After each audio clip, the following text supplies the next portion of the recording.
Mga dulog sa pagtuturo ng wika. Ipinapanukala sa leksyon na ito ang isang dulog sa pagtuturo na nakasintro sa kulturang Pilipino. Sa kasalukuyan, may ilang umiiral na dulog sa pagtuturo ng kultura sa mga klaseng pangwika sa disiplinang Pilipino. Una, pinag-aaralan ang mga pagramatikang katangian ng wika at hinahalaw mula rito ang mga aspekto ng kulturang Pilipino. Narito ang ilang halimbawa. Sa pag-aaral ng mga pangalip, panao o personal pronouns, pinapalitaw ang pananaw ng mga Pilipino tungkol sa sarili at sa relasyon niya sa kapwa. Halimbawa, ang salitang kita na katumbas ng ko at ikaw ay sinasabing nagpapahiwatig ng pagkakalapit ng nagsasalita sa kinakausap. Sa pag-aaral ng pang-uri, pinatitingkad na walang negatibong paghahambing sa Pilipino.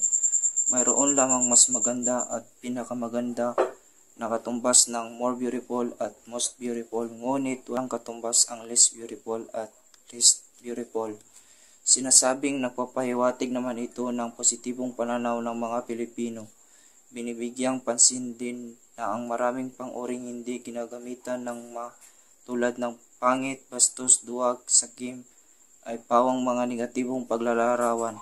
Ang isang teorya, ang positibong katangian ang norm o pamantayan, kaya kapag may lihis sa pamantayang ito, nagiging tuwiran ang paggamit ng salita at hindi na kailangan ng panlaping Sa pag-aaral ng mga noun o pangalan, karaniwang tinitingnan ang pangkatan ng mga salita sa iba't ibang domain o larang.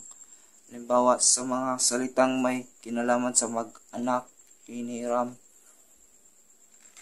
natin ang mga salitang kuya, diko, sangko, bilang katawagan sa mga kapatid na lalaki at ate, ditsi, sansi para naman sa mga kapatid na babae. Bukod sa indikasyon ito ng pagkakaroon ng malaking pamilya, idinidiin din na nagpapahiwatig ito ng pagkakaroon ng magkakaibang tungkulin at ekspektasyon sa mga anak sa loob ng pamilya. Kaya naman kailangang may tiyak at tanging katawagan sa bawat anak. Sa mga termino para sa mag-anak pa rin, mayroon tayong biyenan, manugang, bayaw, hipag, bilas na ang katumbas lahat sa English ay in-laws. Wika sa silid-aralan. May isa pang gamit ang wika. Ito ang pangunahing paraan para matutuhan ang kultura at mapahayag tungkol sa kulturang ito sa konteksto ng silid-aralan. Ibig sabihin, kung kultura ang paksa sa classroom, kailangan ang wika para ilarawan ang kultura, bigyang kahulugan ang kultura, tumugon sa kultura, at lumahok sa kultura. Mailarawan ito sa sumusunod na hanayan. Okay, magandang hapon sa lahat. Ako nga pala si April J. Rizari. At ngayon ay tatalakayin naman natin ang mga wika na kung saan makikita natin dito ang wika ng paglalarawan, ang wika ng pagbibigay kahulugan, ang wika ng pagtugon, at ang wika ng paglahok. Una, ang wika ng paglalarawan. Ano nga ba ang wika ng paglalarawan? Sa pag-aaral ng isang fenomenong pangkultura, isang pangunahing pangangailangan ang wika ng paglalarawan. At ito ay nagbibigay ng impormasyon tungkol sa fenomenong pangkultura. Impormasyon tungkol sa 5 dimensyon ng kultura. At ang mahalagang funksyon nito, ang pagtukoy ng ano, sino, saan, kailan, magkano, paano, at bakit.